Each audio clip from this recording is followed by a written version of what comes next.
இரட்சகருமான அல்லது இயேசு கிறிஸ்துவின் நாமத்தில் உங்கள் அனைவருக்கும் என் வாழ்த்துக்கள். லேவியராகமத்தின் புஸ்தகம் 26வது அதிகாரம் 44வது வசனத்தில், நான் அவர்களை கைவிடவும் வெறுக்கவும் மாட்டேன், நான் அவர்கள் தேவனாகிய கர்த்தர், நான் அவர்களை கைவிட மாட்டேன். முதலாவது காரியம், மனிதர்கள் நம்மை அப்பொழுது எத்தனையோ முறைகளை கைவிட்டு விடுகிறார்கள்.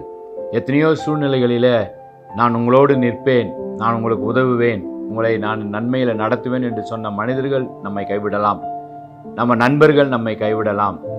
ஏன் ஒரு சில சூழ்நிலைகளில் ஆண்டவரும் பரலோகம் கூட நம்மை கைவிட்டது போல சூழ்நிலைகளை நம்ம கடந்து வரலாம். அப்படிப்பட்ட சூழ்நிலைகள்லாம் நமக்கு இருக்கலாம். ஒருவேளை இந்த மாதத்தில் அப்படிப்பட்ட சூழ்நிலை கூட நீங்கள் இருக்கலாம். வேதத்தில் அநேக பக்தர்கள் அப்படி கதறுகிறதை நம்ம பார்க்கிறோம். சங்கீதம் 22ஆம் அதிகாரத்தில் சங்கீதக்காரன் முதல் வசனத்தில் கதறுகிறான், என் தேவனே என் தேவனே ஏன் என்னை கைவிட்டீர், எனக்கு உதவி செய்யாமலும் நான் கதறி சொல்லும் வார்த்தைகளை கேளாமலும் ஏன் தூரமாக இருக்கிறீர். ஒருவேளை இந்த நாளில் இந்த மாதத்தை ஆரம்பிக்க போகிற உங்களுடைய வாழ்க்கையில் கூட ஆண்டவர் என் அருகில் இல்லை, தூரமாக இருக்கிறது போல நான் நினைக்கிறேன், மனிதர்கள் என்னை கைவிட்டாங்க, பரலோகம் எனக்கு கூட இல்லை என்கிற அப்படிப்பட்ட ஒரு சூழ்நிலை இருந்தால், பிரச்சனை ஆண்டவரிடத்திலோ பரலோகத்திலோ இல்லை, நம்மிடத்தில் தான் இருக்கிறது. இஸ்ரேல் ஜனங்கள் அப்படிப்பட்ட சூழ்நிலை இருக்கும் பொழுது அந்த ஆசீர்வாதத்தை அவர்களுக்கு நான் தருவேன் என்று சொல்லி இந்த வாக்கு தத்தத்தை அவர்களிடத்துல சொல்லுகிறார். ஆனால் யோசித்து பாருங்கள் பிரியமானவர்களே, எந்த ஒரு வாக்கு தத்தமாய் இருந்தாலும் ஆண்டவர் அந்த வாக்கு தத்தத்தை நாம் சுதந்திரிப்பதற்கு ஒரு சில காரியங்களை நாம் செய்ய வேண்டும், ஒரு சில காரியங்களை நாம் மாற்றிக்கொள்ள வேண்டும் என்ற ஒரு கண்டிஷனோடு தான் அந்த வாக்கு தத்தங்களை, ஒரு நிபந்தனையோடு தான் அந்த வாக்கு தத்தங்களை ஆண்டவர் நமக்கு தருகிறார். இந்த வார்த்தைகளை ஆண்டவர் தருவதற்கு முன்பாக, இந்த வாக்கு தத்தத்தை ஜனங்களுக்கு தருகிறதுக்கு முன்பாக ஆண்டவர் என்ன காரியத்தை சொல்லுகிறார், ஆண்டவர் என்ன எதிர்பார்க்கிறார், இந்த வாக்கு தத்தத்தை நான் சுதந்திரிக்க வேண்டும், கர்த்தர் என்னை எப்பொழுதும் கைவிடக்கூடாது, கர்த்தர் என்னை எப்போதும் வெறுத்து விடக்கூடாது, கர்த்தருக்கு பிரியமான குடும்பமாய் நான் இருக்கணும், கர்த்தருக்கு பிரியமான சபையாக நம்ம இருக்கணும் என்று நீங்கள் ஒருவேளை நினைத்தால், அந்த ஆசீர்வாதத்தை நான் அடைந்து கொள்ள வேண்டும் என்று நீங்கள் விரும்பினால், நீங்கள் நானும் செய்ய வேண்டிய ஒரு சில காரியங்களை உங்களுக்கு முன்பாக நான் வைக்க விரும்புகிறேன். அந்த காரியங்களை நாம் செய்ய ஆரம்பிக்கும் பொழுது, அந்த காரியங்களை நாம் பின்பற்ற ஆரம்பிக்கும் பொழுது நிச்சயமாகவே இந்த வாக்கு தத்தத்தை இந்த நாளில் நீங்கள் சுதந்திரிக்க முடியும். இந்த வாக்கு தத்தத்தை நீங்கள் சுதந்திரிப்பதற்காகத்தான் ஆண்டவர் இந்த வார்த்தைகளோடு உங்களோடு கூட பேசி கொண்டிருக்கிறார். ஆண்டவர் அற்புதமான வாக்கு தத்தம், நான் அவர்களை கைவிடவும் மாட்டேன், வெறுக்கவும் மாட்டேன். அதுக்கு என்ன செய்யணும் ஆண்டவரை என்று நம்ம பார்க்கும் பொழுது ஆண்டவர் அழகாக சொல்லுகிறார். அந்த லேவியராகமம் 26ஆம் அதிகாரம் 40 வசனம், அவர்கள் எனக்கு விரோதமாக துரோகம் பண்ணின துரோகங்கள் நடப்பித்த தங்கள் அக்கிரமத்தை, தங்கள் பிதாக்களின் அக்கிரமத்தையும் அறிக்கையிட வேண்டும். முதலாவது கண்டிஷன், முதலாவது நிபந்தனை, ஆண்டவர் உங்களை கைவிடாமல் இருக்க வேண்டும், ஆண்டவருடைய ஆசீர்வாதம் உங்களோடு இருக்கணும், ஆண்டவருடைய பிரசன்னம் உங்களோடு இருக்கணும், ஆண்டவர் ஆசீர்வாதத்தோடு நான் என் குடும்பத்தை நடத்த வேண்டும் என்று விரும்புகிற உங்களுக்கு வேதம் தருகிற முதல் அந்த ஆசீர்வாதத்தை அடைந்து கொள்வதற்கான முதல் படியை இந்த நாளில் நம்ம சிந்திக்க இருக்கிறோம். என்ன அழகாக சொல்கிறார் ஆண்டவர், எனக்கு விரோதமாக, ஆண்டவருக்கு விரோதமாக ஒருவேளை நாம் செய்த பாவங்கள், அக்கிரமங்கள் ஏதாவது இருந்தால் அதை நாம் அறிக்கை செய்ய வேண்டும் என்று ஆண்டவர் சொல்லுகிறார். இந்த வாக்கு தத்தத்தை சுதந்திரிக்க வேண்டும் என்றால் நாம் முதலாவது செய்ய வேண்டிய காரியம், நம்முடைய பாவங்களை நாம் ஆண்டவரிடத்தில் அறிக்கை செய்ய வேண்டும். வேதத்தில் அநேக தேவனுடைய பக்தர்கள் அப்படி அவர்கள் பரிசுத்தவான்களாக தான் இருந்திருக்கிறாங்க.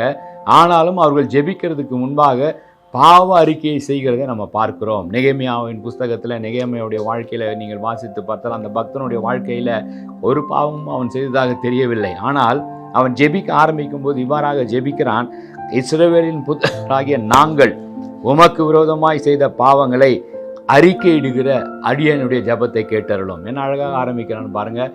ஆண்டவரே, நாங்களும் என் முற்பிதாக்களும் உமக்கு விரோதமாக செய்த பாவங்கள், அக்கிரமங்கள், அநியாயங்களை அறிக்கையிடுகிற அடியனுடைய ஜெபத்தை கேட்டருளும். ஆண்டவர் அதை கேட்டார். அதுதான் ரகசியம். எந்த ஒரு மனுஷன், எந்த ஒரு குடும்பம், எந்த ஒரு சபை தங்களுடைய பாவங்களை அறிக்கையிடும் பொழுது, ஆண்டவரிடத்தில் அறிக்கையிடும் பொழுது, ஆண்டவரிடத்தில் அந்த பாவங்களை வெளிப்படுத்தி மனம் வருந்தும் பொழுது ஆண்டவர் ஆசீர்வதிக்கிறதை நம்ம பார்க்குறோம். அதே போல தான் தானியேல் என்கிற ஒரு பக்தன் கூட ஜெபிக்கும் பொழுது அவன் சொல்லுகிறான்.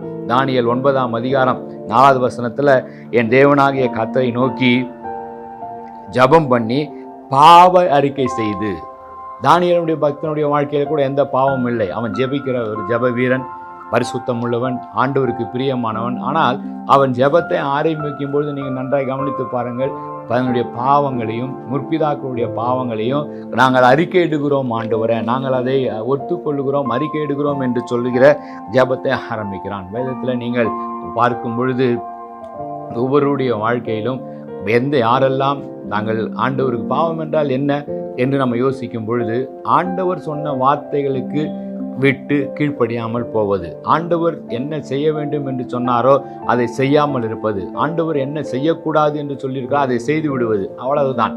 ஆண்டவர் மற்றவரிடத்தில் நீங்கள் அன்பு கூறுங்கள், உன்னை நேசிப்போது நீ பிறனை நேசி என்று சொல்லியிருக்கிறார்.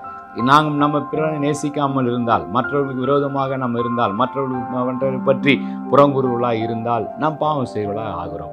ஆண்டவர் ஏழைகளுக்கு இறங்குங்கள் என்று சொல்லுகிறார். நம்ம ஏழைகளுக்கு இறங்காமல் இருந்தால் அதுவும் ஆண்டவருடைய பார்வையில் பாவமாக தான் கருதப்படும். ஆகவே எந்த ஒரு பாவமாக இருந்தாலும் அதை ஆண்டவர் நமக்கு சுட்டி காட்டும் பொழுது நம்முடைய ஆசீர்வாதத்துக்கு குறைவு, ஆண்டவர் நம்ம விட்டு விலகி போய்விட்டார், ஆண்டவர் என்னுடைய மேலே பிரியமா இல்லை என்கிற ஒரு சந்தேகம் உங்களுக்கு இருந்தால் நீங்களும் நானும் ஆராய்ந்து சோதித்து பார்க்க வேண்டியது, ஆண்டவருக்கு பிரியமில்லாத பாவங்கள், ஆண்டவருக்கு பிரியமில்லாத காரியங்கள் நம்முடைய வாழ்க்கையில் இருக்கிறதா? ஆகையால் தான் நீதிமொழிகள் என்ற புஸ்தகத்தில் அழகாக சாலமோன் ஞானி நமக்கு ஒரு அழகான ஒரு அறிவுரையை சொல்லுகிறான். நீதிமொழிகள் 28வது அதிகாரம் 13வது வசனத்தில், தன் பாவங்களை மறைக்கிறவன் வாழ்வடைய மாட்டான், அவைகளை அறிக்கை செய்து விட்டு விடுகிறவனோ இரக்கம் பெறுவான். என்ன அழகான வார்த்தை பாருங்கள். பாவத்தை அறிக்கை செய்ய வேண்டும்.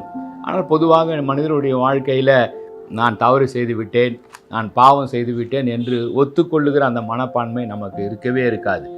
நம்ம பாவம் செய்து விட்டோம் என்றாலும் அந்த பாவத்துக்கான அந்த தவறுக்கான காரியம் மற்றவர்கள் என்று மற்றவர்கள் மேலே பழி போடுகிற இயல்பு தான் மனித இயல்பு. ஆதியிலே ஆண்டவர் வானத்தையும் பூமியை உண்டாக்கி மனிதனை படைத்து ஆதாமும் ஏவாளையும் படைத்த உடனே அவர்களும் பாவம் செய்தார்கள். பாவம் செய்து ஆண்டவருக்கு கீழ்ப்படியாமல் போனார்கள். ஆண்டவர் அதை குறித்து அவரிடத்துல கேட்கும் பொழுது, நீர் எனக்கு கொடுத்த மனைவிதான் இந்த காரியத்தை என்னை செய்ய விட்டாள் என்று அந்த பழியை, அந்த பாவத்துக்கு மற்றவர்கள் மேலே குற்றம் சாட்டுகிற, மற்றவர்கள் மேலே பழி போடுகிற அந்த தன்மை தான் இன்றைக்கு கூட இருக்கிறது. பாவங்களை அறிக்கை செய்கிறவர்கள், பாவங்களை அறிக்கை செய்து அதை விட்டு விடுகிறவர்கள் தான் இரக்கம் பெறுவார்கள். தன்னுடைய பாவங்களை மறைக்கிறவர்கள் அவர்கள் வாழ்வடைய மாட்டார்கள் என்று வேதம் நமக்கு தெளிவாக அறிவுறுத்துகிறது. ஆகவே பிரியமானவர்களே, இந்த காலை வேளையில் இந்த அற்புதமான புதிய மாதத்தில் நீங்கள் இந்த வாக்கு தத்தத்தை சுதந்திரிக்க வேண்டும் என்றால், கர்த்தர் சொன்ன அந்த வாக்கு தத்தம், கர்த்தர் கொடுத்த அந்த வார்த்தை, நான் அவர்களை கைவிடவும் மாட்டேன், வெறுக்கவும் மாட்டேன், நான் அவர்கள் தேவனாகிய கர்த்தர் என்று அவர் சொல்லுகிறாரு. இந்த வாக்கு தத்தத்தை சுதந்திரிக்க முதல் காரியம் நீங்களும் நானும் செய்ய வேண்டியது, பாவங்களை அறிக்கையிட்டு விட்டுவிட வேண்டும். இந்த புதிய மாதத்தில் புதிய ஆசீர்வாதங்கள், ஆண்டவர் உங்களுக்கு வைத்திருக்கிற புதிய நன்மைகள், ஆண்டவர் வைத்திருக்கிற புதிய கிருபைகளை நீங்கள் பெற்றுக்கொள்ள வேண்டும் என்றால், முதலாவது வேதம் நம்ம எதிர்பார்க்கிற காரியம், பாவங்களை நம்ம அறிக்கை செய்ய வேண்டும். இன்னொரு வார்த்தை கூட அழகாக வேதத்தில் எழுதப்பட்டிருக்கிறது. 1 யோவான் 1ஆம் அதிகாரம் 9வது வசனத்தில், நம்முடைய பாவங்களை நாம் அறிக்கையிட்டால் அந்த பாவங்களை நமக்கு மன்னித்து எல்லா அக்கிரமத்தையும் சுத்திகரிக்க அவர் உண்மையும் நீதியும் உள்ளவராயிருக்கிறார். ஹல்லேலூயா, தேவனுடைய நாமத்துக்கு மகிமை உண்டாவதாக. என்ன அழகான வார்த்தை பாருங்கள். இதை ஒரு பெரிய ஒரு ரகசியம் இந்த வசனத்தில் ஆண்டவர் வைத்திருக்கிறார். நம்ம அநேக மனிதர்களிடத்தில் போய் தங்களுடைய பாவங்களை சொல்லுகிறாங்க. நான் இப்படி தவறு பண்ணி விட்டேன், இப்படி பண்ண காரியத்தை நான் செய்து விட்டேன். மனிதர்களிடத்தில் நீங்கள் சொன்னால் உங்கள் பாவங்களை மனிதர்கள் குற்றப்படுத்துவார்கள். மனிதர்கள் உங்கள் பாவங்களை சொல்லி உங்களை பரிகாசம் பண்ணுவார்கள். நீங்கள் இப்படிப்பட்ட பாவத்தில் இருக்கிறீர்கள், விழுந்து விட்டீர்கள் என்று அடுத்தவரிடத்தில் சொல்லி புரளி பேசுவார்களே தவிர, உங்களுக்கு அவர்கள் சந்தோஷத்தையோ சமாதானத்தையோ இரக்கத்தையோ மன்னிப்பையோ தரவே முடியாது. எந்த மனிதனும் தர முடியாது. ஆகவே நீங்கள் சரியாய் புரிந்து கொள்ள வேண்டும். வேதம் அழகாக சொல்லுகிறது. 1 யோவான் 1ஆம் அதிகாரத்தில், நம்முடைய பாவங்களை நாம் அறிக்கை செய்ய வேண்டியது ஆண்டவரிடத்தில். ஏன் அவரிடத்தில் அறிக்கை செய்ய வேண்டும்? அவரிடத்தில் தான் பாவத்தை மன்னிக்கிற அதிகாரம் உண்டு. இயேசு கிறிஸ்துக்கு மாத்திரமே அந்த பாவங்களை கழுவி சுத்திகரிக்கிற ரத்தம் சிந்தின அந்த காரியத்தை அவர் செய்தனாலே அவரிடத்துல அந்த அதிகாரம் உண்டு. அவர் தான் நமக்காக சிலுவையில் பாடுபட்டார், அவர் தான் சிலுவையில் நமக்காக ரத்தத்தை சிந்தினார், அவர் தான் 3ஆம் நாள் உயிரோடு எழுந்தார். ஆகவே சகல அதிகாரங்களும், என்ன அதிகாரம்? பாவத்தை மன்னிக்கிற அதிகாரம் இயேசு கிறிஸ்து ஒருவருக்கு மாத்திரமே உண்டு. வேற எங்கேயும் நம்ம பாவத்தை மன்னிப்பை பெற்றுக்கொள்வதற்கு வழி இல்லை. வேற எந்த மனிதரிடத்திலும் இந்த அதிகாரம் கிடையாது, எந்த தேவ தூதரிடத்திலும் இந்த அதிகாரம் கிடையாது. இன்றைக்கு மனிதர்கள் இதை அறியாமல் தான் அநேக இடங்களில் போய் ஏமாற்றப்படுகிறார்கள், பாவத்துக்கு பரிகாரத்தை செய்யும்படி ஓடுகிறார்கள், எங்கெங்கோ அலைகிறார்கள். எங்கெங்கோ போய் இந்த பாவத்தை எப்படியாவது தீர்ந்து விடாதா, இந்த பாவத்தை என்னை விட்டு எடுத்து விட மாட்டான், இந்த பாவம் பாரம் என்னால் சுமக்க முடியவில்லையே, இந்த பாவ பாரத்தினால இறைவனோடு உறவு எனக்கு இல்லையே, இந்த பாவத்தினால பரலோகத்தில் இருக்கிற தொடர்பு அற்று போய் இருக்கிறது என்று கலங்கி தவிக்கிறதை நம்ம பார்க்குறோம். ஆனால் பிரியமானவர்களே, இந்த நாளிலே ஆண்டவர் உங்களை ஆசீர்வதிக்க விரும்புகிறார். ஆண்டவர் உங்களை அற்புதமாய் இந்த மாதத்தில் நான் உன்னை கைவிடவும் மாட்டேன், உன்னை வெறுக்கவும் மாட்டேன் என்கிற அந்த வார்த்தை உங்கள் வாழ்க்கையில் நிறைவேற்ற ஆண்டவர் விரும்புகிறார். அதற்கு முதல் காரியம் நம்முடைய பாவங்களை நம்ம அறிக்கையிட வேண்டும். இந்த வேதம் அழகாக சொல்லுகிறது, பாவங்களை அறிக்கையிட்டால் என்ன செய்வாராம்? ஆண்டவர் என்ன செய்வார்? அந்த பாவத்தை கழுவி சுத்திகரிப்பார். முதலாவது உங்களையும் என்னையும் ஆண்டவர் பரிசுத்தப்படுத்துகிறார். உங்களை என்னையும் ஆண்டவர் என்ன அலங்கோலமான பாவமாக இருந்தாலும் சரி, நீங்கள் மனிதருக்கு விரோதமாக செய்த பாவமாக இருந்தாலும் சரி, நீங்கள் பரலோகத்துக்கு விரோதமாக செய்திருந்த பாவமாக இருந்தாலும் சரி, அல்லது உங்கள் மனசாட்சிக்கு விரோதமாக உங்களுக்கும் விரோதமாகவே நீங்கள் செய்த பாவமாக இருந்தாலும் சரி, அது எப்பேற்பட்ட பாவமாக இருந்தாலும் சரி, அது எப்பேற்பட்ட சிவேர் என்ற சிவப்பான பாவமாக இருந்தாலும் அவை எல்லாவற்றையும் கழுவி சுத்திகரித்து உங்களை பரிசுத்தமாய் தூய்மையாய் மாற்ற இயேசு கிறிஸ்து ரத்தத்தாலே முடியும். தேவனுடைய வார்த்தை, தேவனுடைய நாமத்துக்கு மகிமை உண்டாகட்டும். அந்த அற்புதமான ஆசீர்வாதத்தை இந்த காலை வேளையில இந்த நாளிலே ஆண்டவர் உங்களுக்கு தர விரும்புகிறார். நீங்கள் நானும் செய்ய வேண்டியது, ஆண்டவரே இந்த வாக்கு தத்தத்தை நான் இந்த நாளில் சுதந்திரிக்கணும். நீங்கள் என்னை விட்டு விலகக்கூடாது. மனிதர்கள் விலகி போனாலும் கவலை இல்லை, இந்த உலகமே என்னை விட்டு விலகி போனாலும் கர்த்தர் என்னோடு இருந்தால் அது போதும்.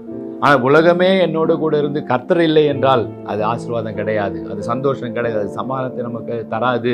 அதை சரியாக புரிந்து கொள்ள வேண்டும். ஆண்டவர் நம்மோடு இருக்கணும், அவர் என்னை கைவிடாமல் இருக்கணும், அவர் என்னை வெறுக்காமல் இருக்கணும், அவருடைய பிள்ளையாய் நான் இருக்க வேண்டும் என்று வாஞ்சிக்கிற பிரியமானவர்களே, நீங்களும் நானும் செய்ய வேண்டியது அந்த பாவங்களை ஆண்டவர் மன்னிக்கிறதுக்கு அதிகாரம் பெற்ற இயேசுவினிடத்தில் நம்ம போய் என்ன செய்ய வேண்டுமா?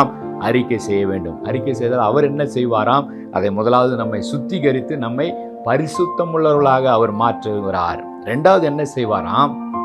அப்படி மாற்றுவதற்கு அவர் உண்மையும் நீதியும் உள்ளவராய் இருக்கிறார். என்ன அழகான வார்த்தை! இந்த பாவங்களையான மாற்றி உங்களை மன்னித்து உங்களை ஆசீர்வதித்து அவருடைய பிள்ளையாய் அவர் மாற்றி வைத்து உங்களை அழகு பார்ப்பதற்கு அவர் காத்திருக்கிறார். உங்களை பரிசுத்தவான்கள் என்று பார்க்கிறார்.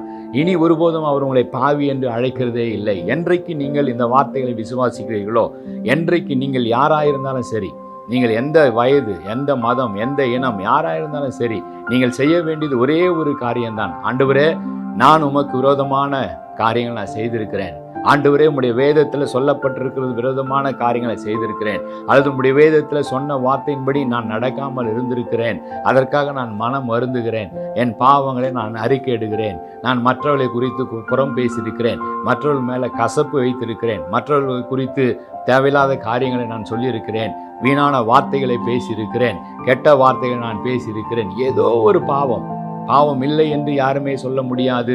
ஒரு மனிதனும் அந்த காரியத்தை சொல்ல முடியாது. உலகத்தில் பிறந்த அத்தனை மனிதர்களுக்குள்ளும் இந்த பாவத்தின் சுவாபம், பாவத்தின் தன்மை இருக்கிறது என்பதை நம்ம பார்க்கிறோம். ஆகவே இந்த காரியங்களை ஆண்டவரிடத்தில் நம்ம அறிக்கையிடும்போது, இந்த காரியங்களை ஆண்டவரிடத்தில் நம்ம ஆண்டவரே என்று உண்மையாகவே மனம் வருந்தும் பொழுது அவர் நமக்கு என்ன செய்கிறார்?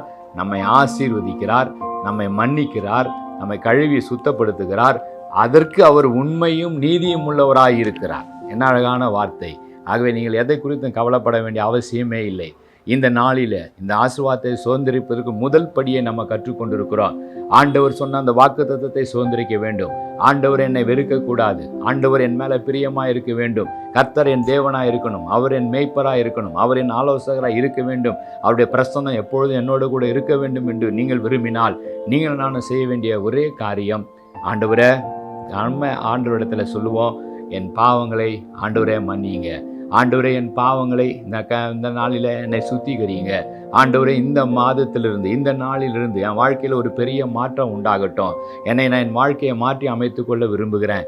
என்னை மாற்றி அமைத்துக்கொள்ள விரும்புகிறேன். நான் ஆண்டவரோடு இன்னும் அதிகமாக ஐக்கியத்தை ஏற்படுத்தி கொள்ள விரும்புகிறேன். ஆண்டவரோடு நான் இடைப்பட விரும்புகிறேன் என்று நம்ம விரும்பினால் அதை நம்ம அறிக்கை செய்ய வேண்டும். ஒரே ஒரு காரியம், நீங்கள் இருக்கிற இடத்துல நம்ம அந்த காரியத்தை நம்ம செய்தால் போதும். நீங்கள் இருக்கிற எந்த இடத்துல இருந்தாலும் அந்த காரியத்தை நீங்கள் செய்தால் போதும். வேறு எங்கும் நம்ம செல்ல வேண்டிய அவசியம் இல்லை. வேறு எங்கும் ஓட வேண்டிய அவசியம் இல்லை. ஆண்டவரே, என்னை நான் அறிக்கை எடுக்கிறேன். என் பாவத்தை மன்னியுங்க, என் மேலே இரக்கம் பாராட்டுங்க, என்னை சுத்திகரிங்க, என்னை வெறுக்காதீங்க, என்னோடு கூட இருங்க என்று நீங்கள் விரும்புகிற அந்த காரியத்தை நீங்கள் உண்மையாகவே நீங்கள் உங்கள் மனதிலிருந்து நீங்கள் விசுவாசித்து அறிக்கையிட்டு சொன்னால் போதும். உங்களை மன்னிப்பதற்கு, உங்களை ஆசீர்வதிப்பதற்கு, உங்களை நேசிப்பதற்கு, ஆண்டவர் உங்களை கைவிடாமல் உன் கூட இருப்பதற்கு நான் இருக்கிறேன். நான் உன் கர்த்தராகிய தேவனாய் இருக்கிறேன். உன்னுடைய தேவனாய் நான் இருப்பதற்கு வாஞ்சிக்கிறேன். மனிதர்களுக்குள்ள வாசம் பண்ணி உங்களோடு கூட இருப்பதற்கு விரும்புகிற ஆண்டவர். பாவத்தை பார்த்து தான் வெறுக்கிறதை தவிர பாவிகளை ஒருபோதும் வெறுக்கிறது இல்லை. பாவத்தை தான் ஆண்டவர் வெறுப்பார், பாவிகளை ஆண்டவர் சிநேகிக்கிறார். நீர் இந்த நாளிலே நீங்கள் செய்ய வேண்டிய காரியம், ஆம் ஆண்டவரே நான் ஒத்துக்கொள்கிறேன், ஆம் ஆண்டவரே நான் உம்மிடத்தில் ஓடி வருகிறேன், உம்முடைய சமூகத்தை நாடி வருகிறேன் என்று நீங்கள் ஓடி வந்தால் உங்களை ஆசீர்வதிப்பதற்கு அவர் காத்து கொண்டிருக்கிறார். 1 பேதுரு 5:5 மனத்தாழ்மையை அணிந்து கொள்ளுங்கள், பெருமை உள்ளவர்களுக்கோ தேவன் எதிர்த்து நிற்கிறார், தாழ்மை உள்ளவர்களுக்கோ கிருபை அளிக்கிறார். என்ன அழகான வார்த்தை! பேதுரு அழகாக எழுதி வைத்திருக்கிறான். பேதுரு என்கிற பக்தன், பெருமை உள்ளவர்களுக்கு தேவன் பரலோகம் எதிர்த்து நிற்குமாம், ஆனால் தாழ்மையை உள்ளவர்களுக்கு, தாழ்மை சிந்தை உள்ளவர்களுக்கோ ஆண்டவர் கிருபை அளிக்கிறார். என்ன அழகான வார்த்தை! கிருபை அளிக்கிறார் என்றால் என்ன? தகுதி இல்லாதவர்களுக்கு கிடைக்கிற நன்மை, தகுதியே கிடையாது அவர்களுக்கு கிடைக்கிற ஆசீர்வாதம், கொஞ்சம் கூட தகுதி கிடையாது அவர்களுக்கு ஆண்டவர் கொடுக்கிற அன்பு, ஆண்டவர் அவர்கள் மேலே செலுத்துகிற அன்பு, அது பேர் தான் கிருபை. அந்த கிருபையை பெற்றுக்கொள்ள வேண்டும் என்றால் நம்மை தாழ்த்த வேண்டும். மனத்தாழ்மை உள்ளவர்களுக்குத்தான் இந்த கிருபை. என்ன அழகாக சொல்லப்பட்டிருக்கிறது! பெருமை என்றால் என்ன? பெருமை என்றால் என்ன? அந்த பெருமை என்ன செய்யும்? தேவனை நினைக்காது. பெருமை என்ன செய்யும்? இறைவனை மறக்கும். பெருமை என்ன செய்யும்? என்னுடைய சுயம், என்னுடைய பலன், என்னுடைய திறமை, என்னுடைய தாளந்து இறைவனுக்கு தர வேண்டிய கனத்தை தராமல் தனக்குத்தானே பெருமை பேசிக்கொள்கிற அந்த காரியத்தை தான் கர்த்தர் வெறுக்குகிறார். இறைவனை மறந்த ஒரு கூட்டத்தை தான் ஆண்டவர் வெறுத்து விடுகிறார். நோவா காலத்தில் கூட அதைத்தான் பார்க்கிறோம். அவர்கள் வெறும் என்ன செய்தார்கள்? பெண் கொண்டார்கள், திருமணம் செய்தார்கள், வீடு கட்டினார்கள், வாழ்ந்தார்கள், இறைவனை மறந்து போனார்கள், தேவனை மறந்தாங்க. அதைத்தான் நம் பெரிய முக்கியமான பாவமாக வேதம் நம்மை பார்க்கிறது.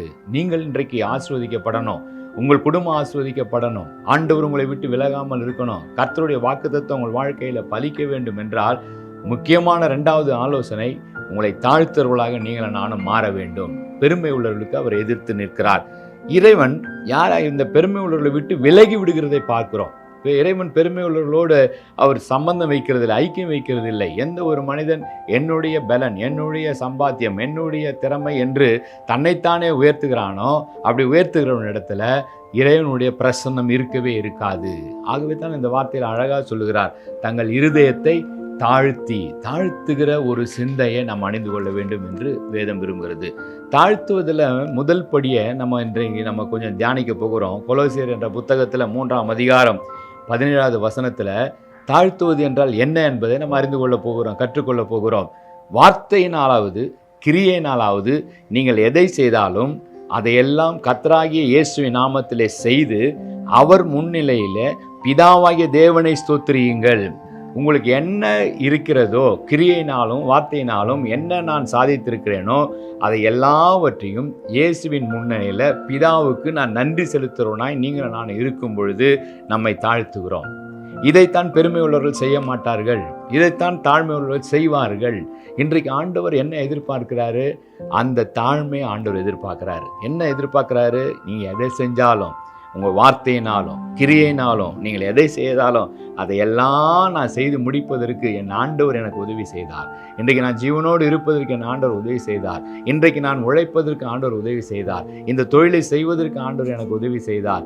இந்த சபையை நடத்துவதற்கு, ஊழியத்தை செய்வதற்கு எனக்கு ஆண்டவர் உதவி செய்தார் என்று சொல்லி எல்லா காரியத்துக்கும் ஆண்டவர் நாமத்தை நம்ம மகிமைப்படுத்துவர்களாக இருக்கும் பொழுது பிரியமானவர்கள், நிச்சயமாக நீங்கள் உங்களை தாழ்த்தீர்கள் என்று பரலோகம் கண்டு உங்களை ஆசீர்வதிக்கும். அப்படிப்பட்டவர்களுக்கு தான் ஆசீர்வாதம். தாழ்மை உள்ளவர்களுக்கு தான் இந்த வாக்கு தத்தம். தாழ்த்துகிறவர்களுக்கு தான் இந்த வாக்கு தத்தம். தாழ்மையின 2வது படி என்ன அழகாக போடப்பட்டிருக்கிறது. பாவங்கள், அக்கிரமங்கள், அநியாயங்கள் எதையாகிலும் சுட்டி காட்டப்படும் பொழுது தாழ்மை உள்ள சிந்தை உள்ளவர்கள் அந்த விமர்சனங்களை, அந்த சுட்டி காட்டப்படுகிற அந்த காரியங்களை திருத்திக் கொள்வார்கள், அந்த காரியங்களை விட்டு விடுவார்கள். இதுதான் தாழ்மை உள்ளவர்களுக்கும் பெருமை உள்ளவர்களுக்கும் உள்ள வித்தியாசம். பெருமை உள்ளவரிடத்துல இப்படிப்பட்ட காரியங்களை சொல்லும்போது ஏற்றுக்கொள்ள மாட்டார்கள். பெருமை உள்ளவர்கள் தங்கள் தவறுகளை ஒற்றுக்கொள்ள மாட்டார்கள், வாக்குவாதம் செய்வார்கள், அல்ல என்று மறுப்பார்கள். ஆனால் தாழ்மை உள்ளவர்கள் ஆக்கப்பூர்வமான விமர்சனங்கள், உண்மையான விமர்சனங்கள், உண்மையான குற்றச்சாட்டுகள் அவர்கள் மேல் இருந்தால் தாழ்மை உள்ளவர்கள் என்ன செய்வார்களாம்? தங்களை தாழ்த்துவார்கள். அவர் நாமத்தை அறிந்த உங்களுக்கும் எனக்கும் தான் இந்த வாக்கு தத்தம், உங்களுக்கும் எனக்கும் தான் இந்த ஆசீர்வாதம், உங்களுக்கு எனக்கு தான் இந்த கடமை. என்ன கடமை? என் நாமம் தரிக்கப்பட்ட என் ஜனங்கள் தங்களை தாழ்த்தி, நாம தான் தாழ்த்தணுமா? நம்மை தாழ்த்தும் பொழுது 2வது என்ன செய்யணும்னு சொல்லப்பட்டிருக்கிறது. ஜெபம் பண்ணி அவருடைய முகத்தை தேடும் பொழுது, அடுத்த முக்கியமான காரியம் தங்கள் பொல்லாத வழிகளை விட்டு திரும்பும் பொழுது. அப்போ நல்லா புரிந்து கொள்ளணும். அவர் நாமம் தரிக்கப்பட்ட பிள்ளைகளாக இருக்கலாம், ஆலயத்துக்கு செல்கிறவர்களாக இருக்கலாம், தசமபாகம் கொடுக்கிறவர்களாக இருக்கலாம், காணிக்கை கொடுக்கிறவர்களாக இருக்கலாம், வேதத்தை வாசிக்கிறவர்களாக இருக்கலாம். அப்படிப்பட்டவர்கள் தான் நாமம் தரிக்கப்பட்டவர்கள். ஆனாலும் அவருடைய வாழ்க்கையில் கூட என்ன இருக்குது? பொல்லாத வழிகள் இருக்கிறது, கொஞ்சம் கோபம் இருக்குது, இன்னும் வைராக்கியம் இருக்கிறது, இன்னும் துன்மார்க்கமான காரியம் இருக்கிறது, இன்னும் பொறாமை இருக்கிறது, இன்னும் பெருமை இருக்கிறது, ஏதோ ஒரு பாவம் இருக்குது, ஏதோ ஒரு காரியம், ஏதோ ஒரு பொல்லாத காரியம், ஆண்டவருக்கு பிரியமில்லாத காரியம், ஏதோ ஒரு காரியம் உங்கள் ஆசீர்வாதத்துக்கு தடையா இருக்கிறது. அதை ஆண்டவர் சுட்டி காட்டுகிறார். அந்த பொல்லாத வழிகளை விட்டு நாம் திரும்பும் பொழுது அப்பொழுதுதான் என்ன செய்வாராம்? பரலோகத்தில் இருக்கிற நான் கேட்டு எதை கேட்பாராம்? உங்களுடைய என்னுடைய ஜெபம் அப்பொழுதுதான் கேட்பார். ஏன் என் ஜெபம் கேட்கப்படலை? ஏன் என்னுடைய வார்த்தைகள் என் கூரையை விட்டே மேலே போல?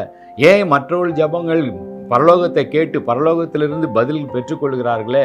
நானும் இத்தனை நாள் ஜெபித்து கொண்டிருக்கிறேன், நானும் இத்தனை மாதங்களாக ஜெபித்து கொண்டிருக்கிறேன், நானும் இத்தனை வருடங்களாக ஜெபிக்கிறேனே, ஏன் எனக்கு பதில் இல்லை என்று ஒருவேளை நீங்கள் கேட்டுக்கொண்டிருந்தால் பரலோக பிரச்சனை இல்லை, பிரச்சனை நம்முடைய வாழ்க்கையில இருக்கிறது. நம்ம வாழ்க்கையை நம்ம ஆராய்ந்து பார்க்கணும். ஆண்டவர்கிட்ட இன்னைக்கு நம்ம கேட்கணும், ஆண்டவரை தாழ்த்துகிற காரியத்தை நான் இன்றைக்கு செய்ய விரும்புகிறேன். ஆண்டவரை என்ன பொல்லாத வழி என் வாழ்க்கையில் இருக்குதோ அதை நீங்கள் சுட்டி காட்டுங்க. அதை நீங்கள் சுட்டி காட்டின அந்த காரியத்தை நான் ஆண்டவரை அறிக்கை செய்து விட்டேன். முதலாவது இன்றைக்கு நான் சொல்லுகிறேன், அவளை நான் முழுமையாக விட்டு விடுகிறேன். விட்டு நான் உம்முடைய முகத்தையே நான் தேடுவேன், உம்முடைய சமூகத்தையே நான் நாடுவேன், உண்மையே நான் நோக்கி பார்ப்பேன், நான் மற்ற எங்கும் பார்க்க மாட்டேன் ஆண்டவரே என்று உண்மை நான் தேடும் பொழுது ஆண்டவர் என்ன செய்வேன் சொல்கிறாரு? அவர்கள் பாவத்தை நான் மன்னிப்பேன். என்ன அழகாக சொல்கிறார். திரும்பவும் அறிக்கை செய்யும் போது மன்னிப்பார், தாழ்த்தும் பொழுதும் பூரணமாக ஆண்டவருடைய மன்னிப்பு. ஆண்டவர் உங்களை கைவிடாமல் இருக்கணும், ஆண்டவர் உங்களை வெறுத்து விடாமல் இருக்கணும், ஆண்டவரே உங்களுடைய தேவனா இருக்கணும், உங்களுடைய வாழ்க்கையில அவரே மையமா இருக்கணும், அவரே உங்களை ஆசீர்வதிக்கிறவா இருக்க வேண்டும் என்று நீங்கள் நானும் விரும்பினால் நாம செய்ய வேண்டிய காரியம், ஆண்டவர் சொல்றாரு, அந்த பாவத்தை மன்னித்து அவர்கள் தேசத்திற்கு சேமத்தை தருவேன். இங்க நீங்க கொஞ்சம் நல்லா சிந்திச்சு பாருங்க, கவனிச்சு பாருங்க. உன் குடும்பத்துக்கு சேமத்தை தருவேன்.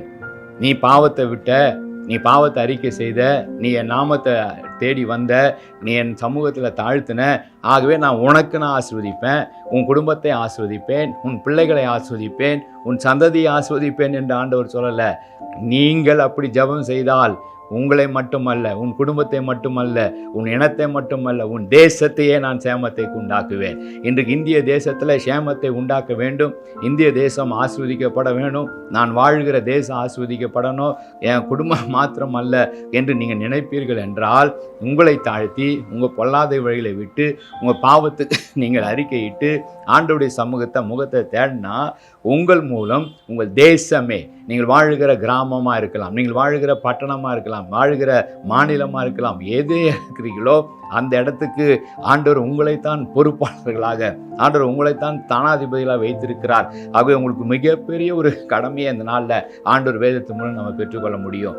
நான் தாழ்த்தும் பொழுது, நான் பாவத்தை விடும் பொழுது, நான் பொல்லாத வழியை விட்டு விடும்பொழுது ஆண்டவர் என்னுடைய தேசத்தையே சேமத்துக்குள்ளாக கொண்டு வருகிறார். நீங்கள் தாழ்த்தும் பொழுது நீங்கள் இருக்கிற இடத்தை, நீங்கள் இருக்கிற தேசத்தை ஆண்டவர் சேமத்தை தருவார், ஆசீர்வாதத்தை தருவார். நீங்கள் நன்றாய் நீங்கள் யோசித்து பாருங்கள். எந்த தேசத்துல பாவத்தை விலகுற ஒரு சின்ன கூட்டம் எழும்பினதோ அந்த தேசங்கள், அந்த பட்டணங்கள் பெருத்த ஆசீர்வாதத்தை பெற்றுக்கொள்கிறத நம்ம பார்க்க முடியும். எழுப்புதல் வரும்பொழுதே அந்த ஆசீர்வாதங்கள் கூடவே வருகிறத நம்ம பார்க்க முடியும். இந்த நாளில் நீங்களும் நானும் செய்ய வேண்டிய மிக முக்கியமான பணி, ஆண்டவரே என்னை தாழ்த்துகிறேன். தாழ்மை உள்ள சிந்தை உள்ளவர்களை ஆண்டவர் ஆசீர்வதிக்கிறார். பெருமை உள்ளவர்களுக்கு ஆண்டவர் எதிர்த்து நிற்கிறார். எங்களை தாழ்த்தும் பொழுது நான் அவர்களை கைவிடவும் மாட்டேன், அவர்களை வெறுக்கவும் மாட்டேன், நான் அவர்கள் தேவனாகிய கர்த்தர் என்று சொல்லுகிறாரு. இந்த வாக்குத்தத்தத்தை அடைந்து கொள்ள வேண்டும் என்றால் இரண்டாவதாக நான் செய்ய வேண்டிய காரியம் தாழ்மை. தாழ்மையில 2 காரியத்தை நம்ம இன்றைக்கு சிந்தித்திருக்கிறோம். முதல் காரியம் என்ன? தாழ்மையா நான் எப்படி இருப்பேன் என்று சொன்னால், தாழ்மை உள்ளவர்கள் எப்படி இருப்பார்கள் என்று வேதம் சொல்லுகிறது. எதை செய்தாலும், எந்த காரியம் இருந்தாலும் அதனுடைய நன்மைகள், அதனுடைய மேன்மைகள் என்னால் அல்ல, என் தேவனாலே தான். அதனுடைய காரியம் வந்த இந்த வெற்றி, இந்த ஜெயம் என்னால் அல்ல, என் தேவனாலே தான். என் தேவனால தான் நான் வாழ்ந்து கொண்டிருக்கேன், என் தேவனால தான் நான் இதை செய்கிறேன் என்று இந்த கிரியைகள், எந்த செய்தி, எந்த ஒரு வார்த்தையாக இருந்தாலும் நம் தேவனை மகிமைப்படுத்துகிற, தேவனுக்கு நன்றி செலுத்துகிற, தேவனை கனப்படுத்துகிறவர்கள், தாழ்த்துகிறவர்கள். 2வது என்ன பார்க்குறோம்? தங்கள் மீது இருக்கிற நியாயமான குற்றச்சாட்டுகள் ஏதாவது, நியாயமான விமர்சனங்கள் ஏதாவது இருந்தால், தவறுகள் இருந்தால் அதை ஒத்துக்கொண்டு அந்த பொல்லாத வழிகளை விட்டு நான் திரும்புவேன், அந்த பொல்லாத வழிகளிலே நான் செல்ல மாட்டேன், நான் ஆண்டவர் காட்டுகிற அந்த பாதையிலே நான் செல்லுவேன். என்னால் என் தேசம் ஆசீர்வதிக்கப்படணும், என்னால் என் தேசத்துக்கு சாபம் வரக்கூடாது, என் மூலமாய் என் தேசத்துக்கு சேமம் வர வேண்டும். அதற்குத்தான் ஆண்டவர் என்னை தெரிந்தெடுத்திருக்கிறார், அதற்குத்தான் ஆண்டவர் என்னை முன் குறித்திருக்கிறார். பிரியமானவர்களே, ஆண்டவர் உங்களை அழைத்த நோக்கம் அதுதான். ஆண்டவர் உங்களை அழைத்த நோக்கம், உங்களை உருவாக்கின நோக்கம், உங்களை தெரிந்தெடுத்த நோக்கம், அவருடைய பிள்ளையாய் வைத்திருக்கிற நோக்கம், நீங்கள் இருக்கிறது ஏதோ வந்தோம் போனோம் என்பதற்காக அல்ல.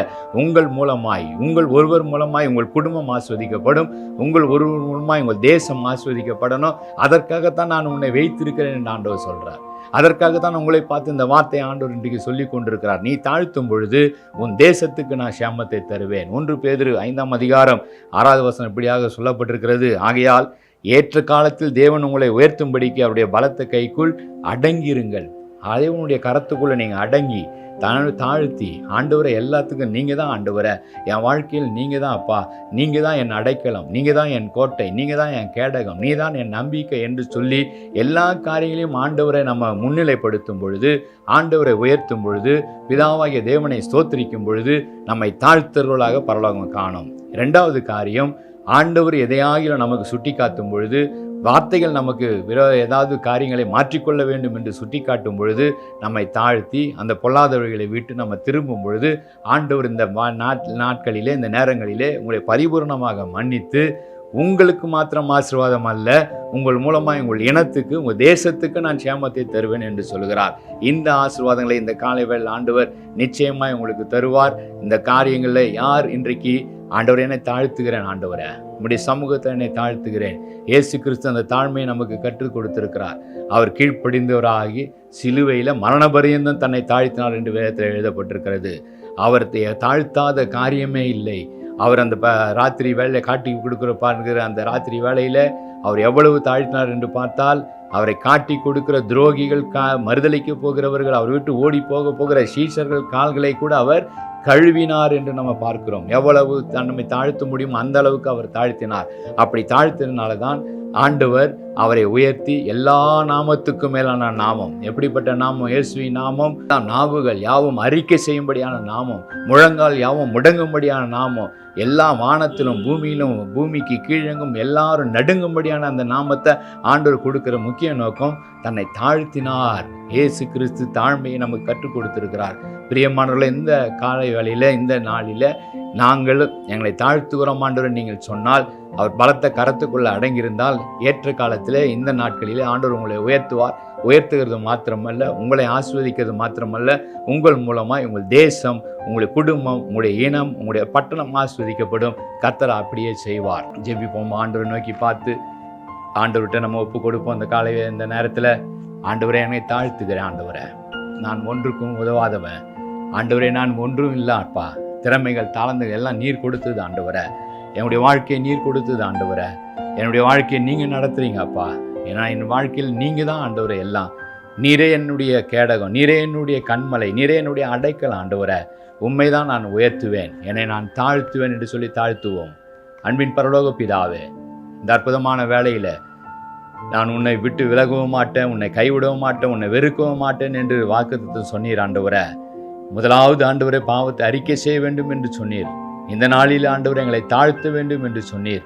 ஆண்டவரே பெருமை எங்களுக்கு வேண்டாம் ஆண்டவரே, பெருமை எங்களுக்கு வேண்டாம் ஆண்டவரே, எல்லாம் நீங்க தான் ஆண்டவரே, நீரே எல்லாம் என்று சொல்லி எங்களை தாழ்த்துகிறோம். ஆண்டவரே எங்களை ஏற்றுக்கொள்ளுங்க ஆண்டவர், உடைய பலத்த கரத்துக்குள்ள நாங்கள் அடங்கி இருக்கிறோம் ஆண்டவரே.